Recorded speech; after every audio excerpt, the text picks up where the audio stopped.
original multimedia series talking all things North Jersey wrestling.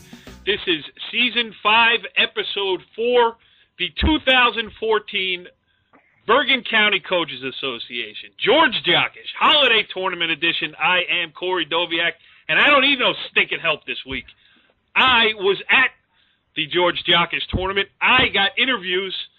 I could do this thing solo, but now that I am a wrestling guy, I prefer to introduce my panel as fellow experts. Is that all right with you, Kenny Sarajian? Absolutely. Let's rock and roll. Yes, and we are also joined by Pascack Valley head coach Tom Gallione. What's up, Tommy? How's it going? I am doing well. Also with Westwood assistant coach Mike Atanasio. What's going on, At? Hey, Happy New Year. Happy New Year to you as well, and also a guy who has a brand new introduction. We will just call him Donnie Hairgel. Donnie Hairgel. What's going on, Donnie Spataro? What is up with that? That is a quote exclusively obtained by NorthJerseySports.com, directly out of the mouth of 182-pound champion Kevin Mulligan. So what does that get him in the wrestling room, Donnie? About an extra 100 push-ups tomorrow. I can imagine. We got a lot to get to in this show, obviously, because I'm going to call it the county tournament the rest of the way through here because it's a mouthful. It is the the tournament with the most names in the history of high school wrestling. So we're going to go with the county tournament held at Rockland County Community College the other night. We have interviews with 11 of the 14 champions. We have issues to discuss with the new format. We've got interviews to accompany that discussion, and we also have some interviews with some wrestlers / other sport athletes that Kenny Sarajian collected as well. So, Kenny, it's a smorgasbord here of high school wrestling. Where do you want to start? First of all, let's set the theme for everybody. Our theme today is for us to talk less and celebrate the kids. I was flabbergasted. I can't tell you how much I enjoyed the finals. And these kids are great kids. And we've been talking about public, non-public for weeks. That's all by the wayside. It's about wrestling now.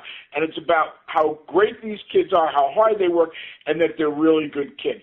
So I want to start with asking our panel to run through a couple things. And we'll try to go through this fast, and then you can drop, we'll have the interviews in there. But we do have 11 of the 14 champions. Let me ask Donnie, Mike, and Tommy, at the end of the day, what do you think the toughest weight class was, each of you?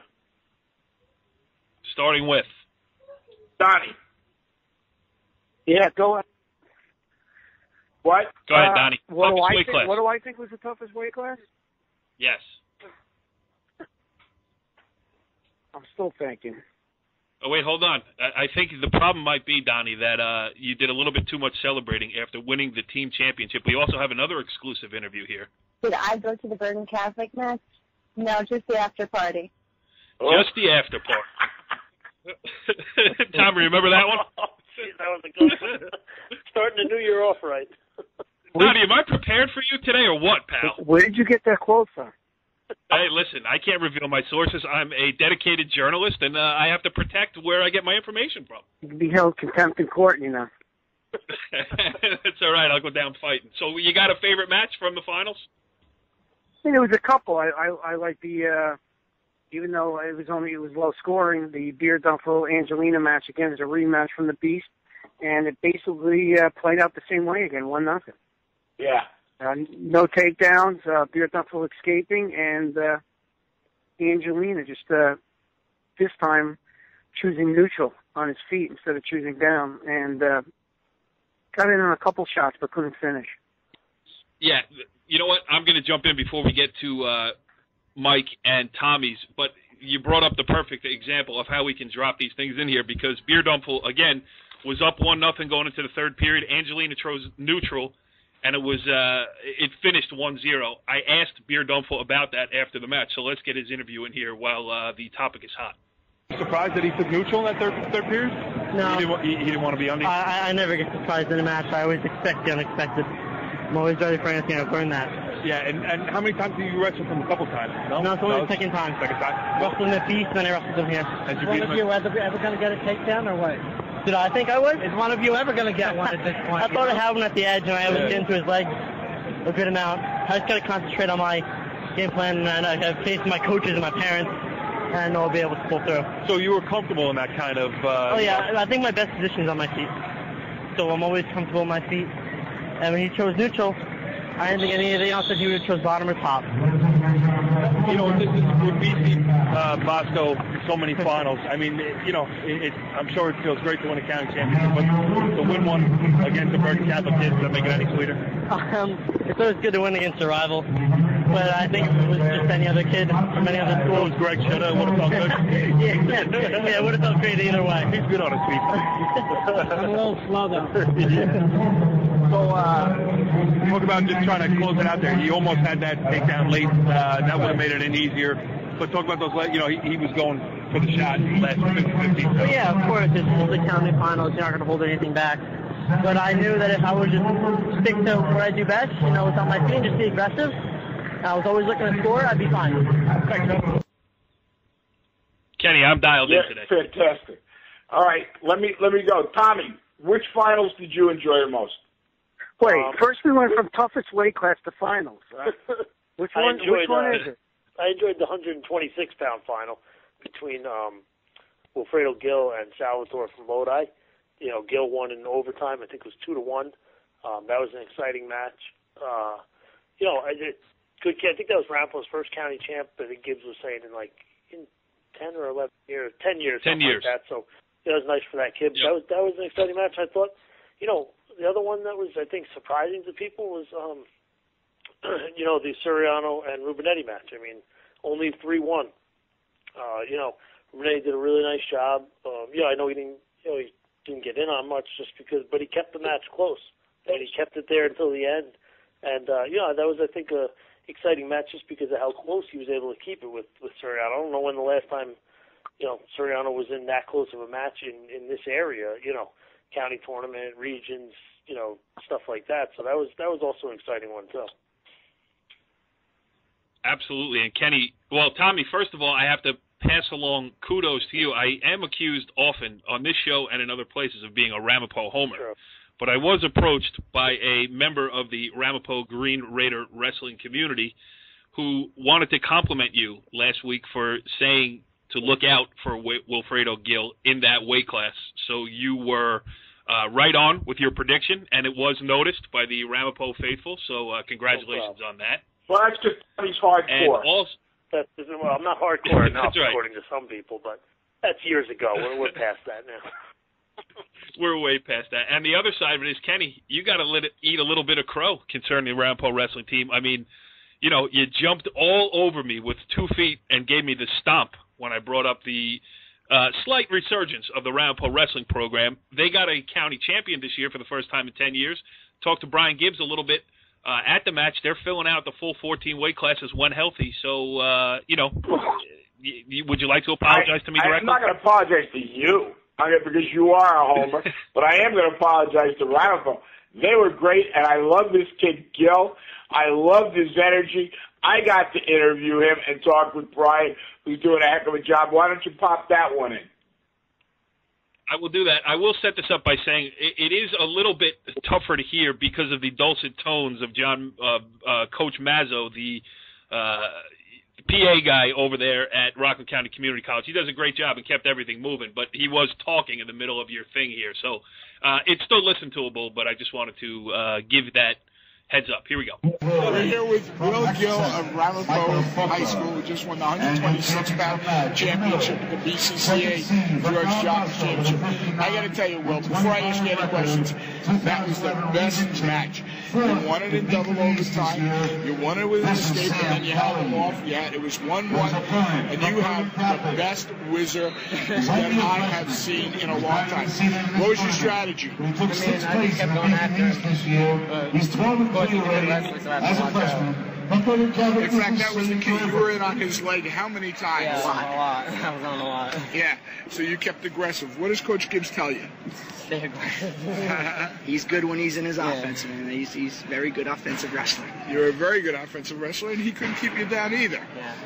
So Tell me, what does this mean to you to be the Ramapo's champ here? Everybody, including me, has been knocking Ramapo wrestling because I'm a Ramapo basketball fan. And then all of a sudden, you're bringing it back. You guys are growing it with the young coach. What does that mean to you? It means we're working hard. We're getting better as a team. Where do you think the team's going to go now? Get strong up. Who's your workout partner? Who helps you train? I go with Sean O'Connor or Justice Centrello on a 6-pounder. I got to tell you, and I know I'm talking too much, but I just thought that was such a great match. And you just fought him off, and he was going backwards, and you kept attacking. You didn't get frustrated. In fact, a couple times it looked like your over-aggressiveness was going to get you in trouble. And then you came with that whizzer. Where'd you learn that whizzer? I mean, I don't know. It just comes natural. Coach Gibbs touched it. Give me a little love. Give me a little love. Congratulations. We're going to watch all year. Oh, yeah. Great job. All right. So, hold on. So now we're good? We're good? I gave you the props. We're good. No. This is my coach. That was awesome. You know Will? Oh, yeah. John's on the rim. My younger son's on the rim. I was a long time ago. Oh, I let it run too long. Hold on. So we're coming to the end here. I'll talk over the fact that I made an editing mistake here. That's awful. That's all on me there, Kenny. But you did a great job with that interview. And just to drive home the point of the fact that you are a basketball guy and I am a wrestler. I tell you, that kid has one of the best whizzes I've ever seen. He was in trouble 3 or 4 times, and I know Mike, Tommy, and Donnie all saw it, and his kid did a whizzer that got him out of trouble. He was great. I love this kid. Kenny, I actually wrote it down in my handy-dandy notebook here. That was what the part you were talking about was in the first overtime, and Salvatore got in deep on a shot, and Gil wizarded him to stay alive in the tournament in the match to force the second overtime. He started on the top and then rode him out for the full 30 seconds, and then escaped 15 seconds into the third. So, there were 3 clutch moments of the overtime periods, and Gil came out on top of all 3, and he needed. All right, Mike, what'd you like? No response. Oh man, I'm breaking down wrestling, and you go, guys, okay, can we? Since we're getting so many hits on the show now, I'm sure we're making a lot of money now. Can't we go out and get rid of Kenny's reel-to-reel tape recorder and get him a real tape recorder for next weekend?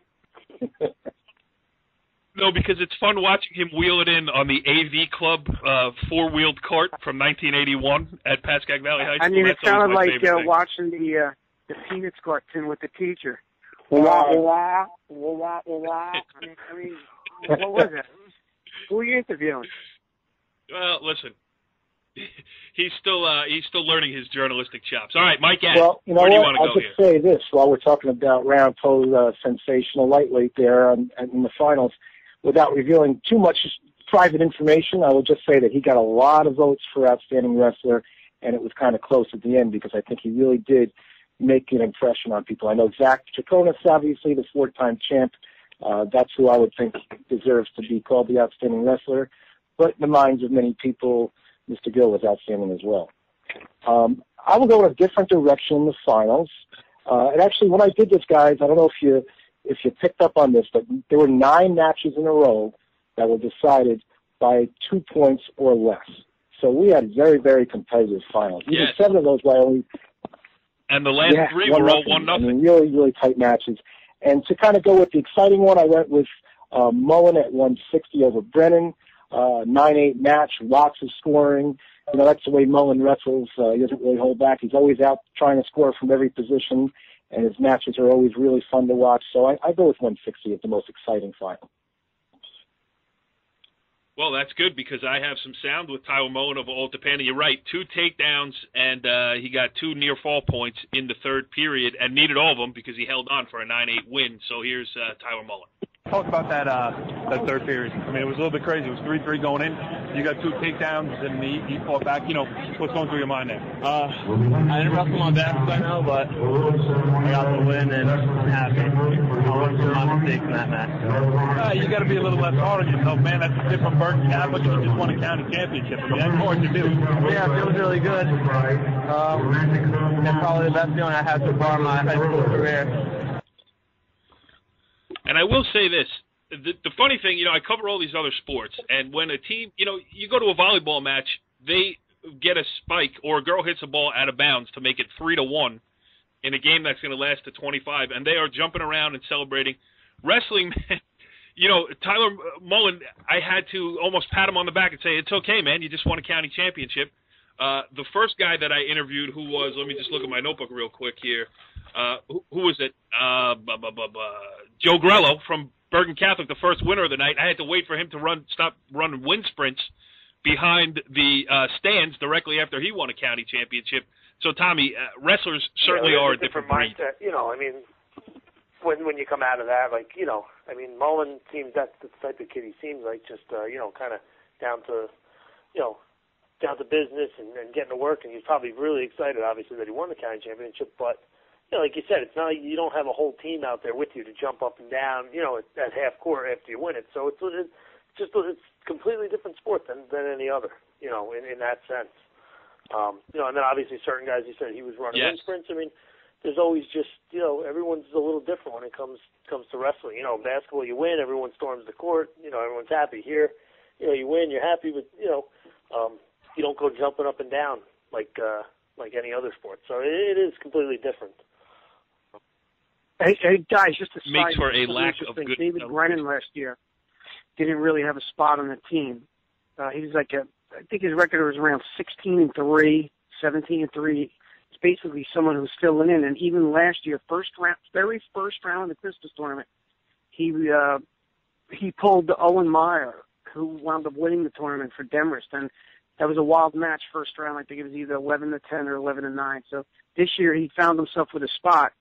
I don't think he basically got a low seed and pulled the top seed, 4-8 from Beckton, which he upsetted to make it to the semi. So, I mean, even though David lost in the finals, he had a great tournament, and this is like his first year that he's actually have a spot that he can call his own this year. Yeah, and not only, you know, just making it to the final, he almost had Mullen pinned. Early in the second period, he got, I think he hit a 5-point move, or I don't remember what it was. They're all, you know, running together for me. But he had Mullen on his back. He threw in a Turk and put Mullen onto his back. So it was like a 5-point move off of that. All right, yeah. So, yeah, good job. We should definitely make mention of that. And, Kenny, you made mention of Zach Chonas, and let's get to that now. The heavyweight, the only pin of the finals, he won in short order at 285 against Goran Krasic from Hackensack. And really, a great job by Krasic to get to the final. But, you know, Chonas is looking for a state championship, obviously. He didn't wrestle at the Beast of the East, but he is the 9th wrestler in the history of Bergen County to win 4 straight county championships. Let's hear what Chonas had to say after the match. I mean, you know, very few guys have done what you just did, and, you know, a little part of Bergen County history here. Yeah, it feels great, you know. Thanks, Becky. You know, it's something you always work for is you set high goals for yourself, and, you know, I was lucky enough to have the opportunity to achieve my goals, and so. Is something you even think about when you start wrestling this tournament, and you're looking at the guys that have won all the time, and, you know, maybe when you get to 2, you start thinking about, hey, maybe I can win 4? It was always in the back of my head. You know, it's such an honor to be on the list of guys that have done it. All superb, you know, wrestlers. So it's definitely an honor to be on part of that list. Was this a big goal for you getting, because I know you sat out the Beast last week, was it a big goal for you to kind of come here and get that fourth championship and yeah. to be here no matter what? Or? Yeah, definitely. You know, I had a little bit of setback last week with my back. But I just want to come out here and be, like, you know, physical and just dominate every match, and I think I was able to do that this tournament. Talk about the final match. What happened there? You know, I just wanted to control the match, you know, wrestle my style, not let him, you know, dictate to me what was going to happen. So just out there, wrestle my match, and, you know, I did what I had to do. And you pulled him off the edge there for the pin. You didn't want to wait around for that, huh? No, it's always good getting off the mat quick. He did. He got him off the mat quick. A minute and 29 for the victory for Chonas. And Kenny, that's a great accomplishment. Celebrate these kids. A 4-time champ there. He tweaked his back, as we heard in the interview, and this kid seems like a just get down to business guy. He goes out there, does what he has to do. You know, he's number 1 ranked 285, And he's going to Northwestern too. Let's give a shout out to Johnny Sebastian, who's doing a hell of a job. One of Donnie's old boys at Northwestern. These kids are not good, just going for wrestling. They're going for an education. And Chonas will be out there next year. And he said how these schools, he's not a big guy. He could go 220. And they're saying, no, they're looking for the faster, quicker heavyweights now. And he's a kid, he's going to go 285 down there in Atlantic City unless they change, and it'll be interesting to watch him the rest of the year. He's been second place twice. Last year I thought it was right in his hands there. We were hoping he would win, and hopefully he gets it this year. We're rooting for him. Let's go on. What other what other matches really interested you or toughest weight class? Just let's go with it, and we'll pop things in as we go. Mike? You know what stood out to me? 106. You had Tropia, who just wound up winning the Beast of the East last week. It's one of the top ranks, the top 10 wrestlers ranked in the nation. And you had Ferrante, freshman. Yeah. Who came in, and it was a one-point match. It was a really good match, came down to the end. I thought that was an exciting match. Yeah, well, thank you, Donnie, because Tropia is one of the champions that we do not have. And, again, I attribute that to the wrestler's lack of celebration, because he got off the mat, ran up to the stands, put his clothes on, and was sitting with his teammates up top, barely even cracking a smile. And I was waiting for him to come down so that I could interview him, but then the matches started to go on around him. So and by the time I was able to get back to him, I couldn't find him. So I apologize for that. I should have done a better job of getting that interview, but I swung and I missed. But how about you, Mike? You want to talk about your guy? Let's go to 195, because that was one of the most fun matches of the night.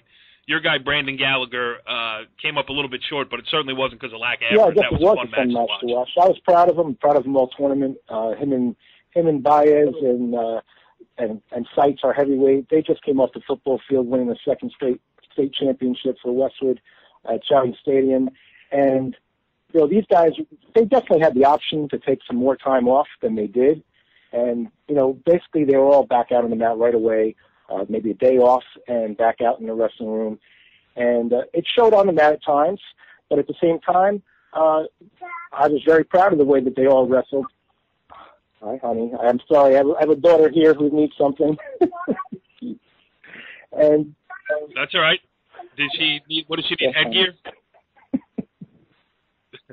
But I'll pick up for you there, because we are actually going to hear from both Steve Baez and Brandon Gallagher a little bit later on, because Kenny Sarajian did some enterprising reporting, and those guys both played football, as you mentioned, and we'll hear them talk about the fact that, of being two-sport athletes, going up against guys who specialize in this thing, in this sport of wrestling. And one of them is Michael Carfagno, who won the match at 195. And he's an interesting story. He's a kid who has really come out of nowhere over at St. Joe's, a testament to hard work, as he won the match at 195, and I caught up with him afterwards. Here's what he had to say.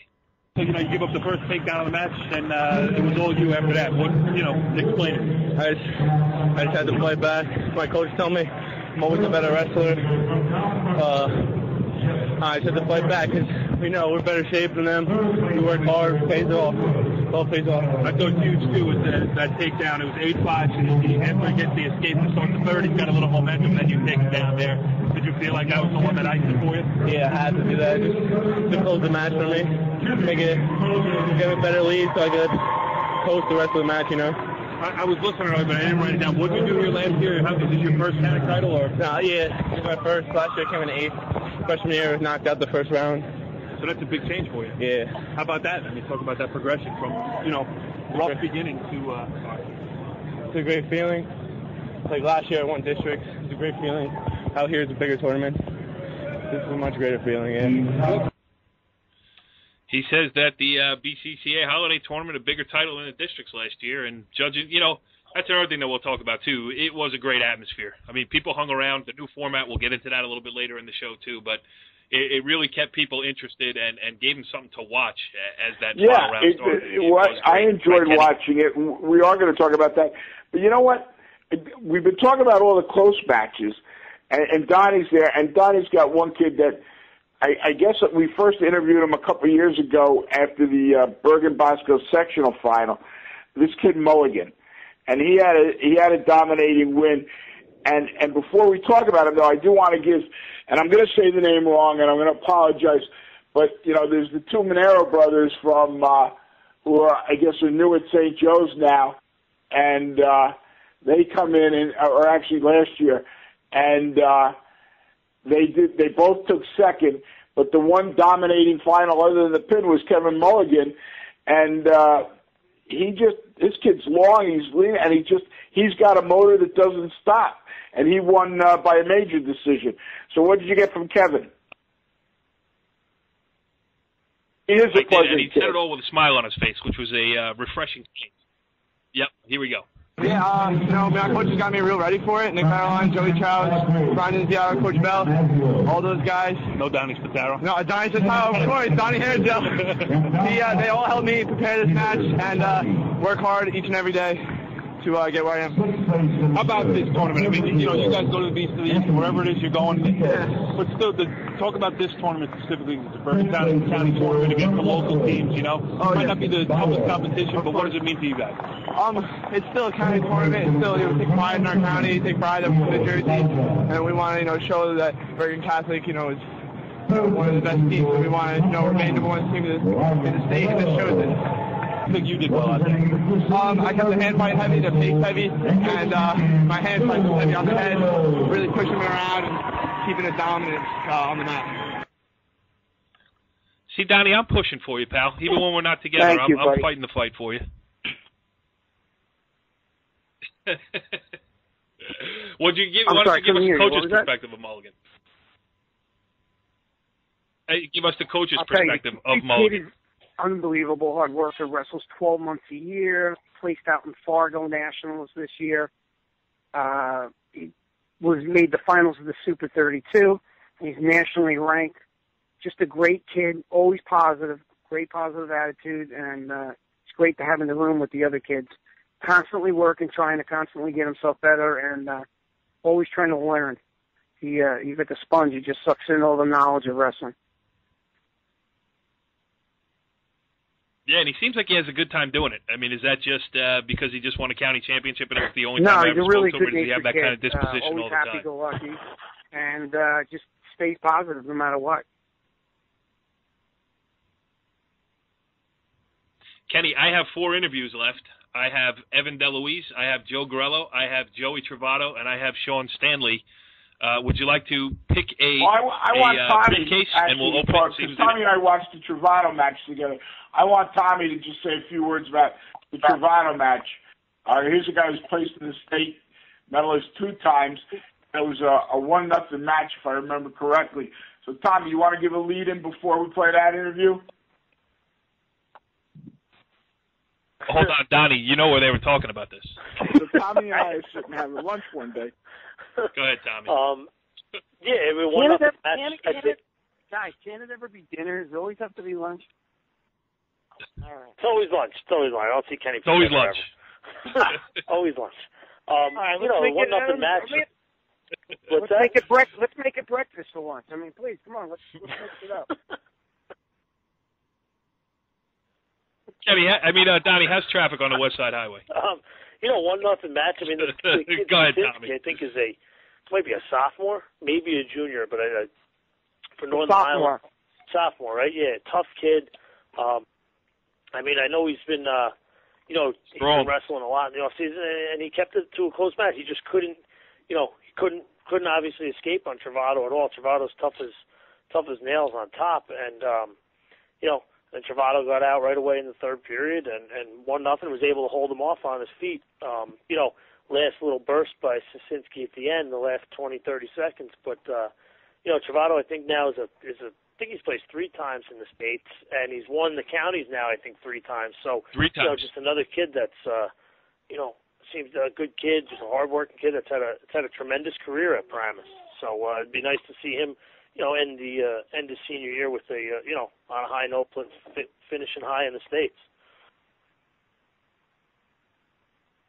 Well, he's definitely gunning for it. I talked to him, and he brings that up in this interview. I knew I had to ride on top, keep him down, because one of Steve wins the match. I mean, I didn't plan to be on my feet as much as I was, but I knew that I had to work into ties and keep him from open space.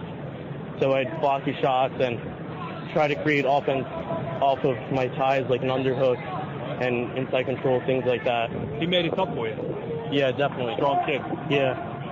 He's a tough competitor. I mean, he's one of my training partners at my club, so we both know each other pretty well. How weird is that? Yeah. They're all 1-0 when you know each other. Exactly, yeah. So, I mean, he gave me a hard time on my feet, definitely.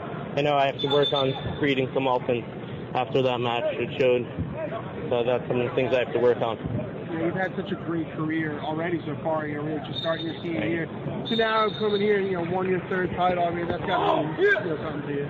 Yeah, definitely. That's big for me. I mean, I usually wrestle good at this tournament. I wrestled very well today. I mean, I could have dominated a little more in this tournament, but it meant a lot. But it really just practice for March. It all goes towards March. Win's a win. Yeah, exactly. That's what I'm saying. I mean, 3-time state medal, so you know what it takes down there. To be on the podium. I imagine you've got your eyes set on that. Yeah, definitely. I want to be a state champion more than anything, and just these tournaments. This is just preparation to become a state champion. And I mean, I just have to wrestle to my potential and put in all the hard work to get there. With so much made of the public parochials, I think, it's a little bit more prideful, especially from Paramus, where so many kids. Yeah, definitely. I mean, I was one of those kids in 8th grade. I looked around at schools. I went all over to all the private schools and looked. I took visits. So, I mean, I'm proud to have gone to my public school and be at Paramus. I love being a public school kid. It's great, I think. How about that? How about that? A little bit refreshing there for you, Mike? Yeah, I'm back. Yeah, you know what? This is your daughter's all right? It's a family show, right? Good? So the family was here. My son knows. My son is into being quiet. My 3-year-olds are not so much. It was good stuff, though. And Donnie, listen, maybe Joe Travado, the one that got away. I mean, he's right in the old Bergen County wheelhouse. I have no idea what you're talking about. Is that a no comment? Can I? Kenny's in his boxer. Maybe. No. Maybe it's because. Kenny's in his boxer. Kenny dressed for this daytime edition, this Friday afternoon edition. All right, we got 3 to go, and I see where the pattern is going here because we have 2 Pascack Valley guys on the line as panelists on this show, and I noticed that the Pascack Hills champion is being pushed further and further into the back there. So I guess we'll leave him for last. I mean, it's a rivalry, and you guys, we did interview him, but I can see that Kenny is in no mood to talk about Pascack Hills winning a county championship. This kid, he had a great match, Stanley, Shane Stanley, and he had a great match. He's long. Yeah, his father's Shane. Kenny likes him so much he called him Shane when his name is Sean. His father went to Valley. No, the kid You're is not doing good. a great job selling it, Kenny. I got to be honest. He has come and made himself a contender and a champion, and he's, it wasn't an easy match, and he just kept going after the guy, and he just wouldn't let up. And so I enjoyed talking to him, and I'm actually a very big fan of the kid. So go ahead. No, stop that. Now you may uncross your fingers as we listen to this interview. Okay, I'm with Sean Stanley, the 220-pound Bergen County Coaches Association George Jockish Holiday Tournament champion, and I'm with his coach Dave Bucko, who's the coach of the Cowboys. Cowboys are expected to have a great year, and it starts off with Sean's championship. Sean, tell me about the match and what your strategy was. I just go out every match, and I think to myself that I want it more than the other kid, and just like my will to win. That's beautiful. Now, your strategy was very good. You were great on your feet. You got those takedowns. You got the lead, and you were able to hold him off. And your reach saved you in a lot of situations. How do you use your wingspan to help you?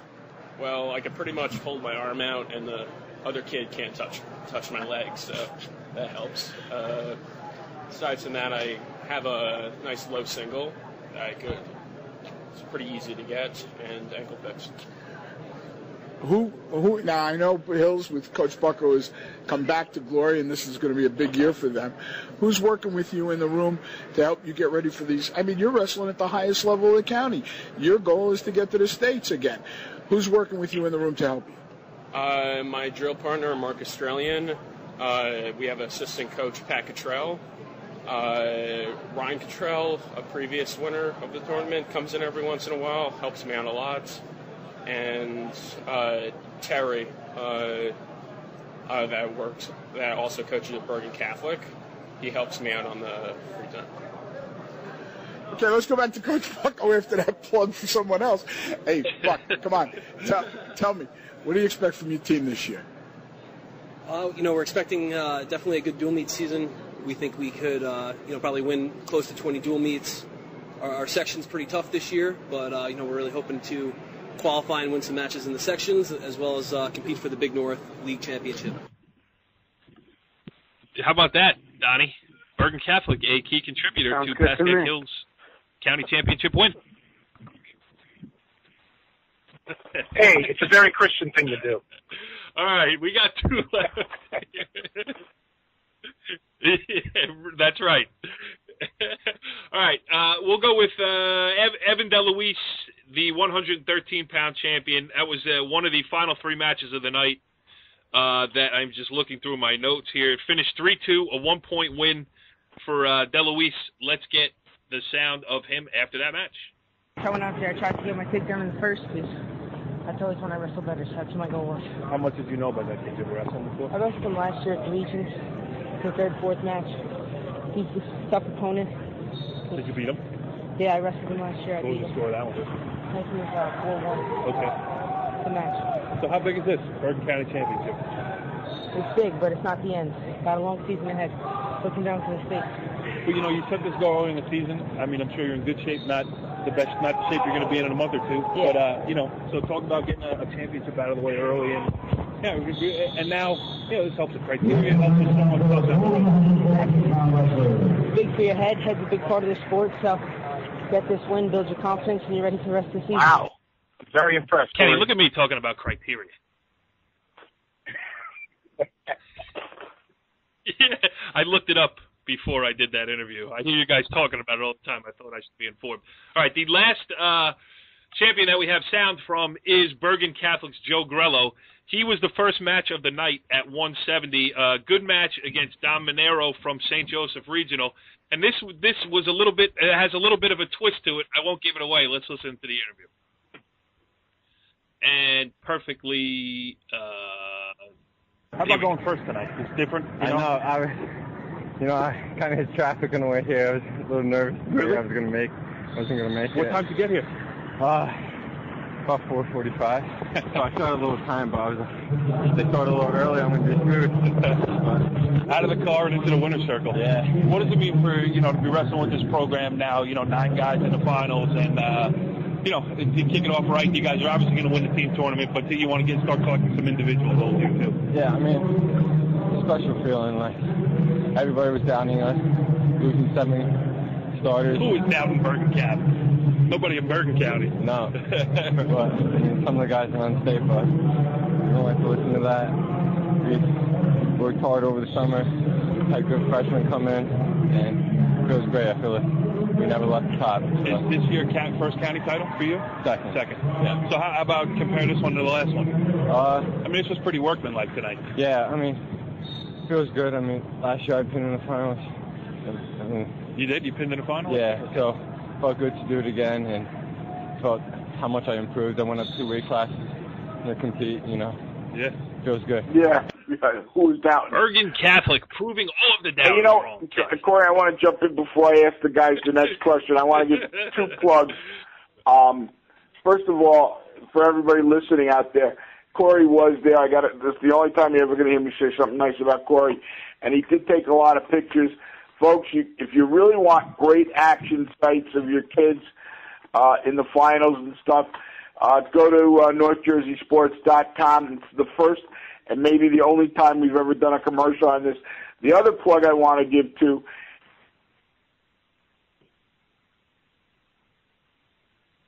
Hold on. The other guy I want to give a plug to is Region 2 guy.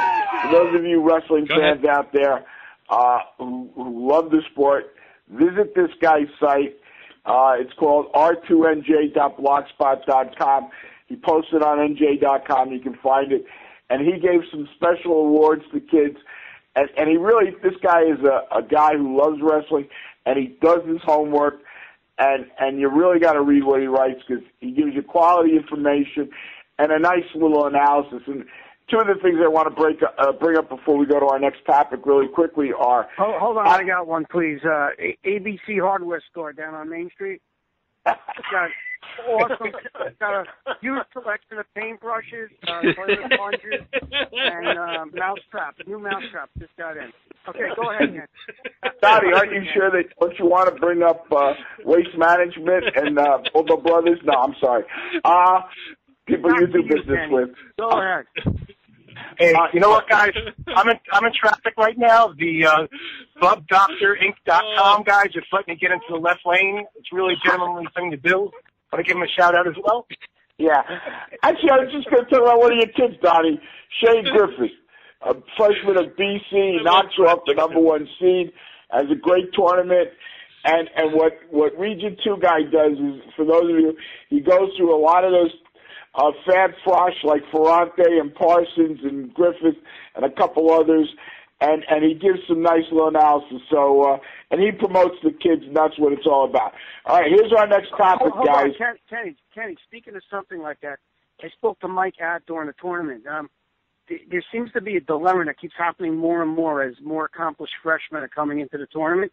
The question is what to do with them. Someone like a Shane Griffin, who was a 7-time Kid State champ, draws the first seed, second round. I mean, Mike and I were speaking about it. Can they form some type of a small committee and possibly give these kids that are unbelievable coming in their freshman year some type of more of a criteria or some type of a better seed than what's going on? Because it seems like it's starting to hurt some of the better kids. I mean, maybe that could have been a final or more or less of a semifinal than a pre-quarter.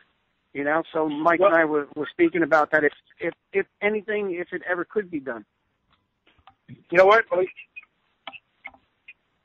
No, I got a question. Let Mike go. Sounds like Donnie's Donald question of the week. I need a new sounder. You know what's really interesting is, I don't know if you guys noticed, but the 132-pound bracket that went up first at about 10:15 actually had Griffith wrestling Callie in the pre-quarters.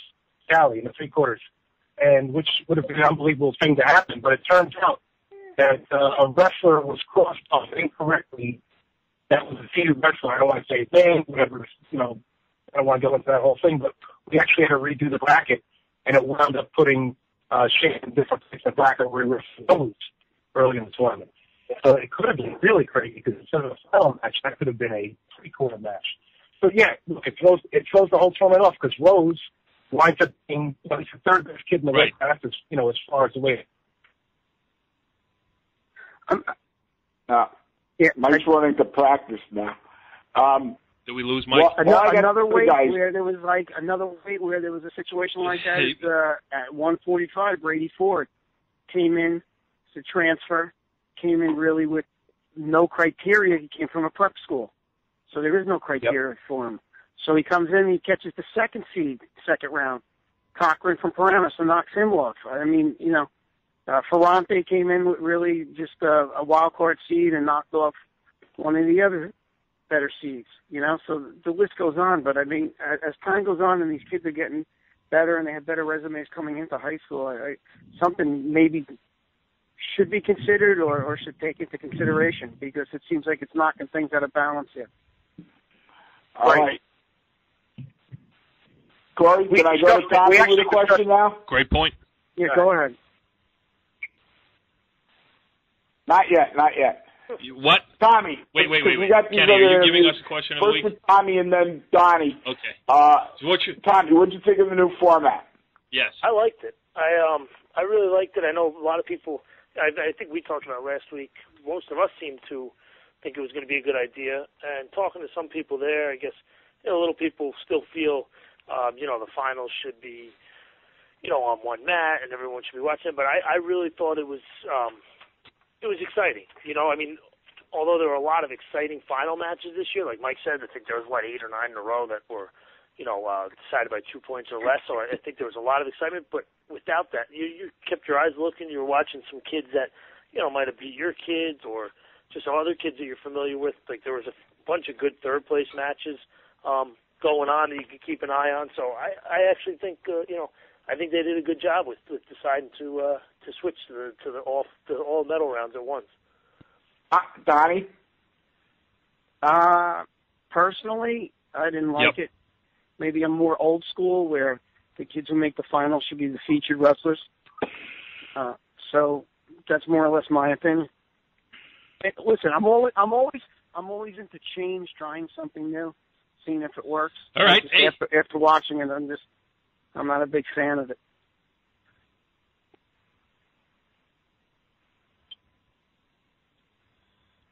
Well, I think it's funny because walking around there, too, I was talking to a bunch of people. It seemed like the consensus, though, obviously, was that most people really liked the change of the format. And there was no denying that there were more people around at the end of the night than there usually are in that circumstance. So I think from that stage, it's fine.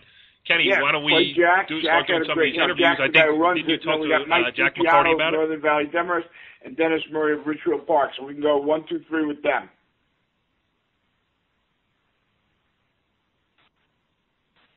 All right, here's Jack McCarty. Okay, I'm here with Jack McCarty, the director of the tournament. It looks like a success. Tell me what you think about the new format. I like the fact that it's kept more people in the seats, and there's a lot more enthusiasm in the stands. Everybody has a match to watch. Some people are watching the first place match, of course, but there's other matches going on that are just as good. So I'm very pleased with the turnout and the excitement.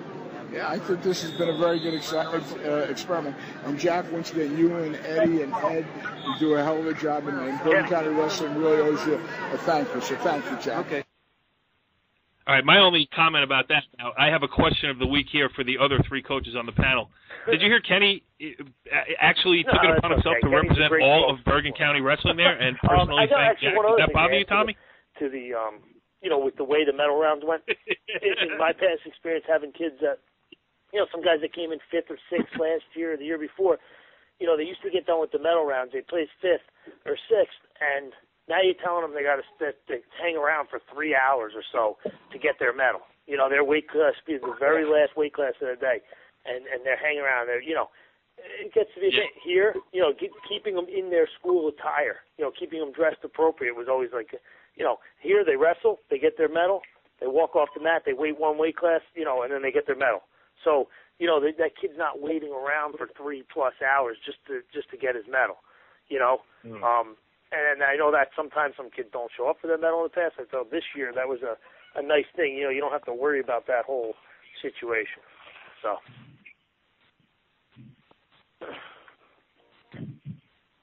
All right, Mike DiPiano had some interesting thoughts on it, too. Here's the Demers head coach. So, Coach, we have a new format. You've been around wrestling around the whole state. What's your opinion of it? Well, I like the formats for a couple reasons. Number one, it gives guys that wrestle for 5th and 7th the opportunity to be on a bigger stage, and they need to learn that wrestling-wise. It also takes teams that maybe don't have the marquee wrestlers in the finals, and now you keep those people here. So say you got a kid from, a school that doesn't have a rich wrestling tradition, but they got a guy in for 5th place or 3rd place. Now it enables their team to stay, their fans to stay, and it puts a little more people in the crowd. So all in all, you think the guys at the BCCA committee did a great job, and I think it was a good decision moving this tournament forward. The little changes help. The sport's evolving, so we need to evolve in different ways. I would like to go 4 mats across and bring the bleachers in really tight and put the fans on top of the wrestling. That would be one of my recommendations. We have 2 long breaks, so why not do that during one of the breaks? Have a better atmosphere. It's a big room, so if we can move the bleachers up almost to the mats for that final 4, it brings a little more electricity to the building. All right, let's talk about Demers for a second, Coach. You got a nice number of studs there. You got Rubenetti, you got Herdman, you got Woods. Ross. I said Ross. Right. I'm sorry. Woods is good. Okay, so tell me, what are we looking for from Demers Norseman this year? You know, we got a mix. Like you said, we got some studs, we got some good wrestlers, we got some guys that are cracking the lineup for the first time. So, you know, we want to compete for a conference title. We're gonna have to go through Old Japan to do that. That match is always electric, no matter who they have on the sides. They're top heavy, we're bottom heavy, so it could be very interesting. You know, if we combine this weekend, I think we'd be in second or third place. But you know, we're looking to put people in Atlantic City. We want a conference championship. We want to place people at districts, and we want to place people at regions to get to Atlantic City. And it's going to be tough. I mean, look at the top 12 right now. 6 teams in our district are in the top 12. Well, you know what? Actually, you just brought up another thing, and I'm going to bug you for a second on it. We've talked about this. You know, they're top heavy, you're bottom heavy. We're talking about, you know, the state of wrestling now, and the problem with, first of all, 14 weight classes that none of us can fill. Correct. And do you see a time where we're going to start seeing where the state has to relax the rules on co-ops and let a Otapan and Demorest co-op, let a Hills and a Valley co-op? What's your opinion on that? I think it's better for wrestling. I think there's too many teams in Bergen County. I know I'm not a Bergen County guy, and I'm going to get a little slack for that, but I've been here 4 years now. We have a lot of schools. If you attach Hills and Valley, it makes the sports better. If you attach, you know, OT and NVD, it makes it better. I only have 17 kids in the room, 18 kids in the room. I have 150 on my track and field team. I have 80 on my swim team. So, you know, it's going to have to be something down the road that we have to look at. But, you know, we're just trying, like I said, we're trying to get people out. And I think, you know, the one thing I want to talk about is the district. You know, 6 of the top 12 teams in this county are one district. You know, so we seed on district criteria at this tournament and other places. Districts are not equal. So we have to look at that, and we have to redistrict in the state. Great. That was great. A lot of good ideas that we can chase down as the season goes on here on a wrestling show, Kenny. All right, and Richfield Park coach Dennis Murray, let's hear his thoughts. Okay, right now I'm here with the Richfield Park head coach. Dennis, do me a favor. We've got a new format at the BCCA. Tell me what you think of the changes they've made wrestling all medal matches at the same round. I'm a fan of it. It's something new. All the medalists are getting featured at the same time. I think you're giving a lot of credit to every athlete here who's earned a place in this very prestigious tournament. It's an honor to get to this level. I know a lot of people think the final should be emphasized, but again, you know, we're going one weight class at a time, and these guys are all kind of getting a lot of respect here. I think every athlete that's gotten to this level deserves to be treated with a ton of respect. Plus, you have the fact that these guys who wrestle in this 7th and 8th place, and this 5th and 6th, they're coming right off the mat to get their medals instead of waiting around for up to 4 to 5 hours from the time their wrestling ends until the end of a very long night. They're in their wrestling gears and not street clothes when they're on the awards ceremony. They look like they just wrestled instead of having the jeans and the you know, inappropriate slippers, inappropriate clothing. They look like they just wrestled, and it's an exciting moment for all of them. So I'm a fan. We haven't. I understand Donnie's point. Donnie, have we swayed you at all? And it's. Have we swayed Donnie at all? Donnie deserves all the respect we should give him. Donnie doesn't have that problem. He's never had a kid come in 7th or 8th. All right, Kenny. Well, I think the general consensus is that people like the new format. There are some people, some traditionalists who don't. Again, reasonable people can disagree on reasonable topics. I think everybody's got their own good points, but we'll see how it goes. And chances are that format will be in play again next year because more people seem to like it than not. Anyway. All right, so you got 2 more interviews for us. Why don't you just set up the topic, and then we'll get right into it. The topic is we met 3 young men who are fantastic, and we talked to them about the transition from football to wrestling. The 2 kids from Westwood, Gallagher and Bears, they were in the state finals on December 5th or 6th, whenever it was, and then to come back and wrestle at this high a level in this crucial tournament, because remember, this is going to set them up for the rest of the year. And also Roy Forrest from Beckton Wallington, who's a three-sport athlete at a small school, Beckton Wallington. And these kids are bright. I mean, these are the kids we celebrate also. Good kids, smart kids, 2 3-sport athletes. Let's hear what they have to say. Yeah, we'll start with the Westwood guys. Here they are. I'm here with Steve Bias of Westwood, who placed 5th at 170 pounds. And Brandon Gallagher of Westwood, who second at 195. And they both did a great job in this tournament. And they're two young special men because they come from a small public school, Westwood High School. They're coached by Mr. Castellini and Mr. Atanasio. And they played football on a two-time state championship football team. And they roll right from December 5th right into wrestling. And tell me about it, Brandon. Here you are in the finals. You're going for a championship. You're doing a hell of a job. What's that transition like for you, Brandon?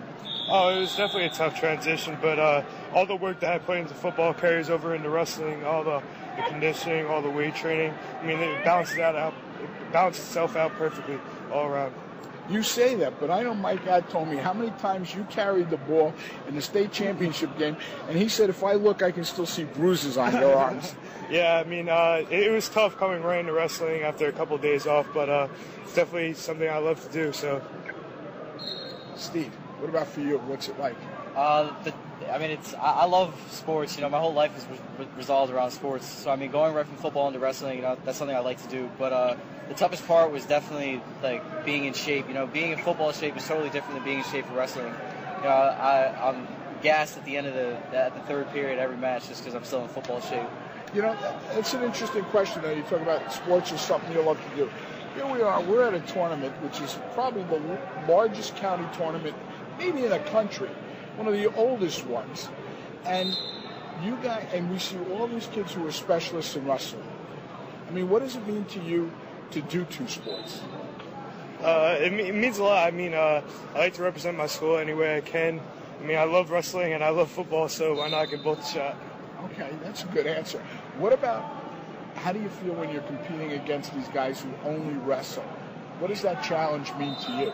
I mean, you're at a disadvantage. They spend the whole year wrestling. You spend the whole year playing other sports. But I mean, it's like it's a good challenge. You know, I always like a challenge. I like wrestling kids that are tougher, better kids. Okay, help me out. You're a senior or junior? Senior. Senior. What are your plans for next year, boys? I hope to play football at either Wesleyan University or Bentley University. Very good. What about you, Brandon? I hope to play football. I'm not sure where yet, though. Okay. Anybody want to go to Franklin and Marshall College? Oh, we talked to them. Yeah, we talked to them. They came in. All right, that's where I went. All right, guys, congratulations. I look forward to watching you a lot this year. Not only does Kenny speak for the entire Bergen County wrestling community, he also represents Franklin and Marshall University. No question real there. Quick, But this kid Gallagher and Mike, he's a great kid.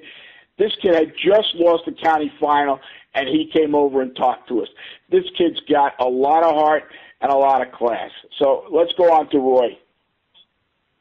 Well, let's get Mike Att's thoughts, too, on those two kids. He's got them in the room every day. And, you know, I think what Brandon said, too, about switching where football shape is different, you know, I don't want to take anything away from Carfagno, who beat Gallagher in the third period, but you could tell that Gallagher was very tired in that third period. Yeah, I think so. And he hasn't really been challenged that much in a 6-minute match. I mean, Baez had a couple of matches during the tournament that were real close at the end. He had 2 that went to overtime.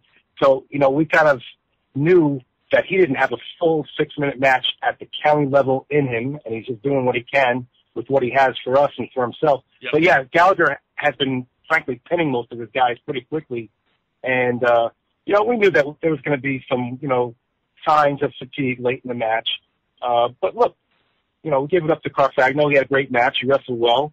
And you could tell at the end of the match, there were times, like at the end, where Gallagher was in super deep on a double. He just didn't have anything left in the tank. And I'm sure it's going to be a different match for both of them next time. County final is going to look a lot different than if they wrestle in the districts and maybe in the regions beyond that. Who knows? Yeah, not only that, though, you have to give Gallagher credit, too, because he was gassed and he was still going after it late.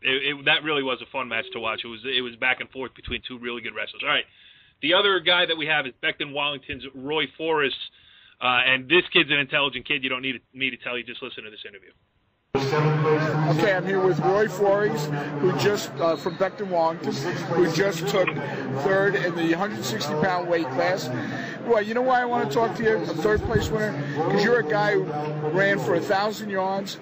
You wrestle, and in the spring you... baseball player, started the past 2 years. So you're 3-sport star from Becton. All these other guys here are doing one sport. How's it feel to be competing at this level against them?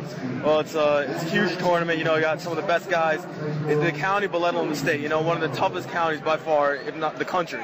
And coming out here after weeks after football practice and trying to get right onto the grind and catch up with all these guys, it's a lot of hard work, but, you know, I'm willing to put in the effort and try to put myself on that level.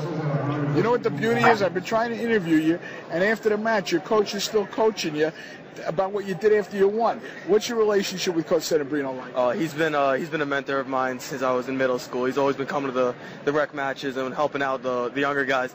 And the transition into high school is the same thing. He's there for every kid all the time. He's willing to put in as much time for you as you are for him.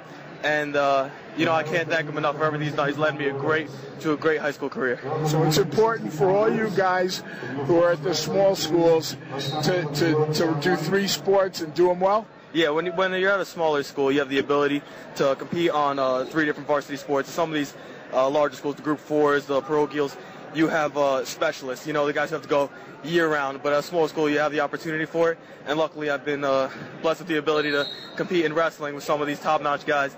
And, you know, I couldn't be more thankful for it. What's next for you next year?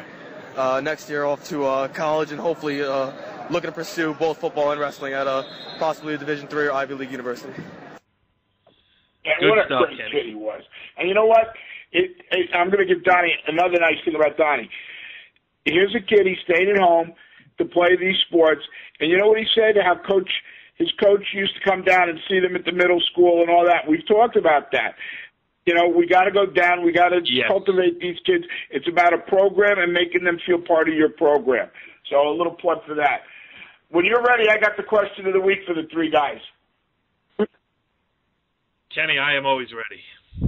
And now it is time for the segment that is sweeping the high school wrestling world. A segment so confounding, so creative, and so calculated that it often leaves our panel speechless or pleading the fifth. It's Ken Sarajian's Coach's Question of the Week. All right, here we go, guys. Hit it, Kenny. Mike, Donnie, and Tom. We saw most of the matches were 1-2-point matches, and we saw 2 of the best wrestlers, not only in the county but in the state. Soriano and Travado have very close matches. When some of these guys face someone that good, do you think that they go in with it with the mindset of let me keep it close and let me not try anything wacky so that I don't get caught, or they're giving everything?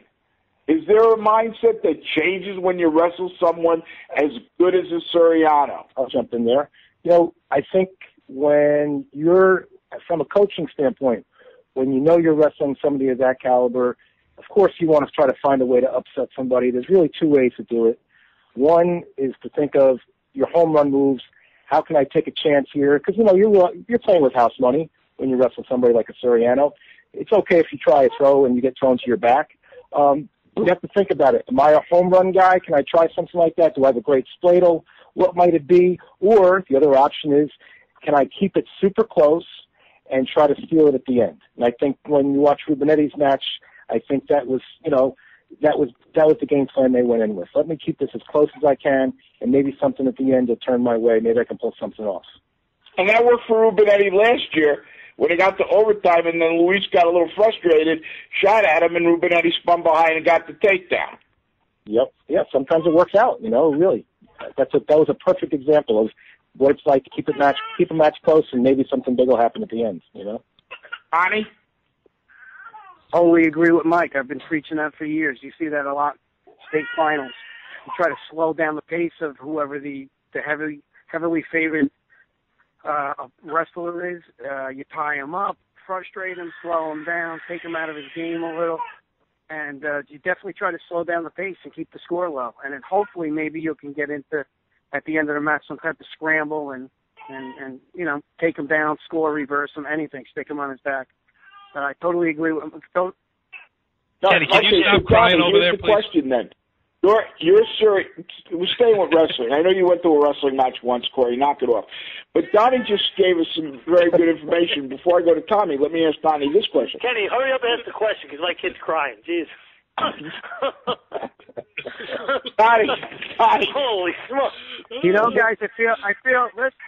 Will you please yell at your daughter like I just got yelled at, please, sorry Tommy? For you guys being off for the last week doing nothing, watching your kid. Donnie, what do you tell Siriano in that situation? This kid's keeping it close with him, and Nick's the number one wrestler in the nation. What do you tell him? I'm not telling you that. Come on. Right. Top secret information. Let's just say we had to talk about it, and I'm sure it won't happen again. All right. Tommy, what do you say? How's that? I mean, I agree with those two, with their answers.